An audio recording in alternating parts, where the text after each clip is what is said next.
So there's too many slides here, and I've only got 5 minutes, so it's going to be brief, but I'll try and run through. The idea is looking at a business case, and what does that mean? A justification for a proposed project or undertaking on the basis of commercial benefits. So trying to think from it from a CTO perspective.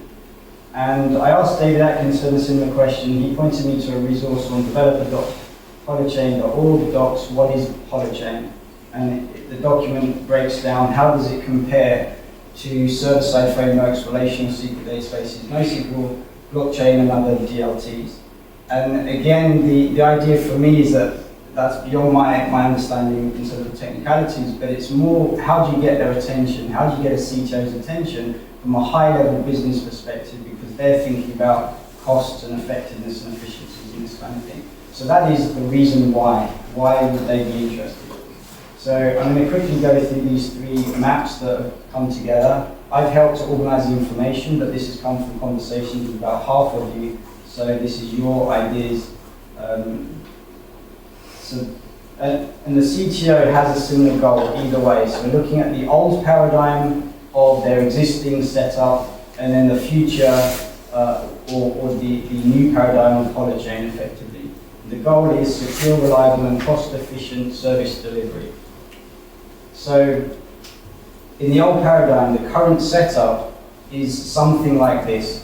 They've got most links are manual, most validation rules are manual, and it's centralized hosting.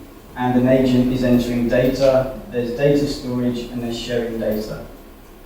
And then those preconditions have negative consequences in the system for the CTO.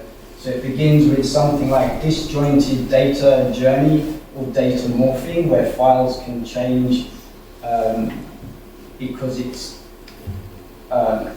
links are manual and there's many validation rules that are manual, so you can have different sources of data. And there's also high data entry risk. And that leads to low traceability of where a particular file or information has come from. So then moving on, the implications or consequences of those are things like untraceable multiple sources of truth, non-dependability, you can't rely on data because you don't know where it's come from, you don't know who's changed it. Non-compliance issues like what Tom mentioned earlier in terms of BP oil spill. There was a stack of compliance papers that the person hadn't got through, so there was a big, there's pressure and potentially pressure in an explosion, leak of oil. So there are high cost of errors, a lot of rework, a lot of quality risk, and in general business risk.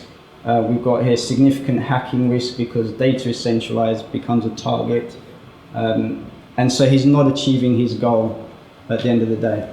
So now we're looking at a new paradigm. These are the preconditions of the system that I've gathered in terms of Holochain. I guess very simplistic looking at it. All entry is signed.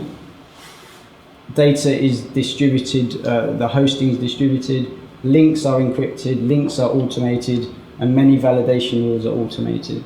So this then has the consequences that are positive for the CTO. So there's high traceability of where data has come from and what's happened to the data. Peer validation and more nodes means there's less incentive for hackers because it's more expensive to hack. And then that leads on to things like data is private based on individual agent access rights, the membrane rules concept. There's reduced ransom cyber attack threats, easier compliance, legal and quality assurance, visibility on single or multiple sources of truth, and reduced entry error or manual human error. And that then means less business risk and reduced cost of errors, less rework, less quality risk. And so the CTO is getting closer to their goal of secure, reliable, and cost-efficient service delivery. So that's those first 2. This one is quickly then just asking the question, so what are the next stage of ticks in the boxes that the CTO has to do? They've got to understand the cost to build, they've got to understand the cost to maintain, they've got to look at network resilience and service uptime, identify relevant use cases for them, consideration of business and market pressure to change.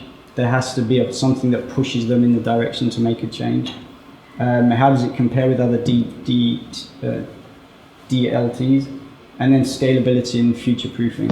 So a few of the ideas there were GraphQL is a possibility rather than React and Rust, or you got that alternative.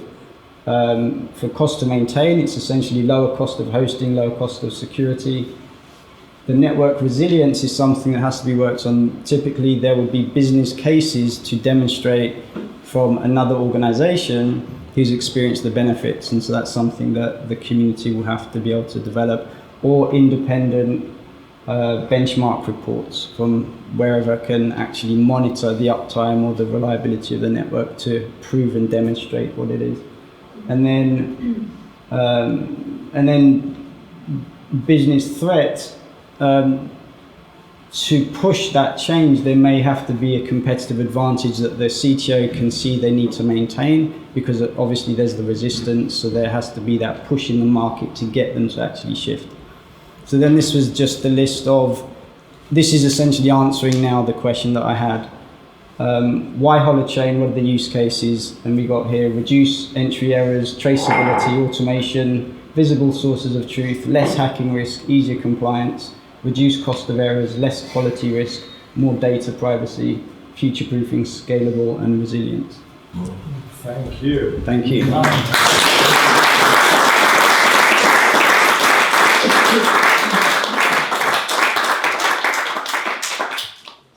Thank you, Gabriel. You'll share the link to that on the. Gabriel, I just have a good use case for that happened about 6 months. So I work in a law firm in Australia, and the lawyers, they log into this legal matter software. They treat everything as a matter. And for a whole day, that we use Leap software, and in Australia, basically 90% of the law firms use Leap software, and it's central hosting. And for a whole day, no lawyers could work using that software because no one could log in and look at their matters. And that's just a perfect use case of, that would be a good sort of like case study to actually just show straight afterwards. And like, what do you really want to be not being able to work for a whole day, especially for Leap, because they lost millions of dollars on that day. But yeah, it's just an example.